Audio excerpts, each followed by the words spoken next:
True introspective and poetic tone with cinematic rhythm and emotional weight. Transformation is not about what you do differently, but the person you become while doing it.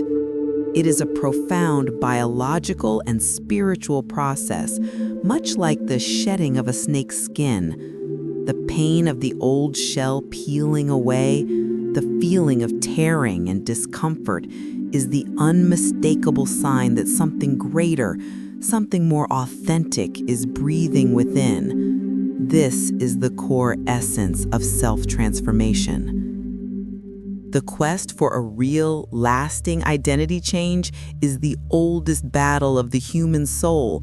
But why do we fail? Why does the repetition of the same mistakes leave us tired, heavy, and with the persistent sense that a piece is missing? Henry Murray provides the first key. Transformation fails because we fight the symptom, the dysfunctional behavior, and not the hidden psychogenic need that the behavior is desperately trying to satisfy. The addiction is not the problem.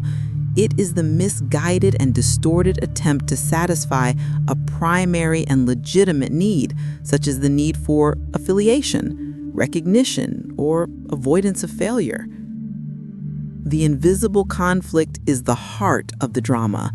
The self that desires, that yearns for the identity change, the rational mind, is at war with the self that resists, the emotional system and the ancient beliefs. The human pain is the repetition of the same errors due to unconscious fidelity to an old, dysfunctional identity. It's like a vicious loop that feels like destiny. For change to be lasting, we must descend to the fundamentals, the neurobiology of belief, the architecture of identity, and the biological principle that drives us not towards static equilibrium, but towards continuous growth. If you feel that this is your path, the invitation to introspection is made now. Allow yourself to transform the discomfort into consciousness. Stagnation is a myth. What we call stagnation is, in reality, unconscious fidelity. There is a silent wound in the soul, the visceral fear of losing control. The mind is not afraid of change itself, but of the existential void that emerges when the old identity, no matter how painful, is dismantled. The shell cracks, and we become vulnerable. Reason longs for the radiant future, the ideal self, but emotion feels more security, more peace in the repetition of the past, in the known self, a predictable behavior, even if painful. Loyalty to the familiar is stronger than the desire for the unknown. Henry Murray explained that our lives are guided by themes, the interaction between the need and the environmental press. The failure in transformation is often merely the unconscious satisfaction of a hidden theme. For example, the need to avoid failure is satisfied perversely by non-action, by procrastination. Staying put guarantees there will be no pain from a frustrated attempt. Emotional stagnation is our winter. Transformation requires the acceptance of the thaw, where the solid form of the old identity becomes fluid and vulnerable. It is the opposite of the self-control that the superficial ego cherishes. The psychological self-deception lies in confusing superficial behavior modification with deep identity transformation. We try to force action, the lowest level of change, when the problem lies in the belief of who I am, the highest level. The mind, to avoid the real work, creates subtle labyrinths of escape. The ego compels us to seek hyperproductivity or the incessant search for information, reading one more book, listening to one more podcast to avoid the dismantling of core beliefs about the self. The individual attempts to heal themselves without allowing themselves to be a new self. The paradox of stagnation is that the more we try to force ourselves into the rigid mold of the person we want to be, the further we distance ourselves from neuroplasticity, which requires flexibility to rewrite the story and create a new identity. Discomfort is the first clue that a piece is missing from the narrative identity. Science and philosophy converge on a truth that inverts the logic of common sense.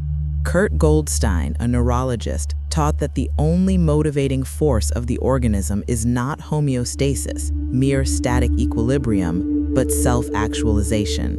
Biology does not seek comfortable equilibrium. Life drives itself forward even after damage, constantly reorganizing to function at its new potential maximum. The crisis is not an error, it is a sign of health. The mental and emotional disorganization, the discomfort that precedes transformation, is proof that the system is actively trying to reach a superior level of order, the new self. Change begins in disequilibrium and radical honesty. Lasting transformation is not a change in habit, but in neural structure. Beliefs about the I am are consolidated neural pathways, information superhighways. Self-transformation is the rewriting of these pathways through neuroplasticity. This belief change happens when an emotionally significant experience is created that contradicts the old belief, forcing the brain, especially the prefrontal cortex, to build and strengthen new synapses, a true neural reconnection. The practice and repetition of the new behavior are not the cause of the change, but the confirmation for the brain of the new identity that is being installed, the new self. Abraham Maslow showed us that the pursuit of self-actualization, the top of the pyramid, is a biological imperative. Real transformation does not start at the bottom with behavior and habit, but at the top, with identity, with vision. It is the self, the conscious new self, that drives the body to satisfy the needs for growth. Instead of focusing on the behavior, I have to stop procrastinating. The focus is on the belief and identity. I am a person who values action and purpose. The rewritten belief generates the behavior naturally. If this principle of self-transformation resonates, if you feel that a piece is missing from your narrative identity, subscribe to continue this journey. The risk of change reaches its peak in the liminal phase, the void between the demolition of the old ego and the construction of the new self. It is the point where the organism, accustomed to the tension of the old ego, tries to revert to the familiar, to the homeostasis of discomfort. The secret here is vulnerability as strength, as raw material. It is the clay, still formless, that will be molded. True courage is sustaining the not knowing who you are long enough for the new identity to solidify and for neuroplasticity to complete its reconnection cycle. Healing is not escaping the pain. It is the emotional awareness that allows the new self to feel the grief of who you are ceasing to be, the mourning for the old self. Henry Murray differentiated reactive needs, a reaction to a stimulus like fear, from proactive needs, initiated internally like purpose. Transformation requires the saturation of proactive needs. It is a constant proactive act, the choice to initiate behavior from an internal desire, Maslow's meta-need, and not from external pressure like shame or resistance. The focus is on consistency, the new neural link being forged by daily practice, and not on sudden intensity, the dopamine spike from the spectacular change event. It is vital to create a symbolic rite of passage to mark the new identity. It can be a physical gesture, throwing away an old object, a new haircut that symbolizes the new self, or a new motto that defines the rewritten self-concept. Philosophy translates into action. The ritual of the minute of lucidity is the practice of pausing before reacting to impulse, to reaffirm the belief of the new identity.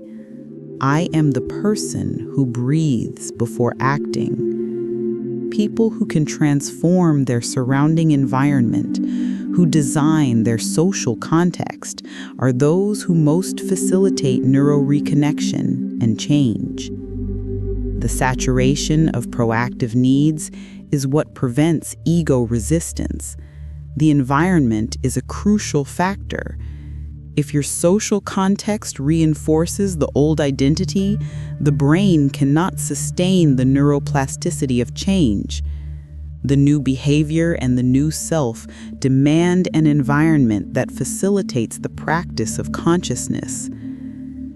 The seed in winter is our symbolic story. It doesn't force itself to grow, but uses stored energy to break the shell only when the internal condition, the belief that it is a sprout, and the external force, time, are aligned. True transformation is the surrender to this alignment. The final ordeal is the fight against ego homeostasis. Discomfort intensifies when the new self is challenged by the memory of the old self. Recurrent behavior is a sign that the brain is simply returning to the most consolidated neural pathway, that of the former belief. The emotional obstacle is the paralyzing doubt. Why does nothing last? Here, self-compassion and radical honesty become the tools of practice. Not reacting as before, but observing the ego's resistance is the key. Consciousness is the first act of change. Emotional awareness allows the new self to observe the relapse without guilt, only with curiosity. Mature wisdom is acceptance and surrender. Transformation solidifies when the practice of attention allows us to sustain the pain of the liminal phase without immediately seeking escape in the old behavior. Lightness is not victory over human nature, but the serenity of accepting that the new self is better suited to its potential. It is the stage where change becomes the natural state, the flow. The self-actualizer, according to Maslow, comfortably accepts their flaws in human nature. The final transformation is the efficient acceptance of reality, seeing what is without fantasy or self-deception. The ego yields to the self. Transformation is complete when the new identity becomes unconscious, when the new behavior no longer requires effort and self-control, but manifests as the natural flow of the person you have become. The story of your narrative identity has been rewritten at the neural level. Transformation is not an achievement, but the surrender to the biological principle that you were made to grow. We started with the pain of the clinging shell and end with the lightness of the new being. Change is not a motivational miracle, but a neural and psychological reorganization that obeys one principle: the innate quest for completeness. The true path is internal, slow, and continuous. It demands that we dedicate ourselves to the honest dismantling of the old identity and the proactive reinforcement of the new identity. It is the internal cycle of life.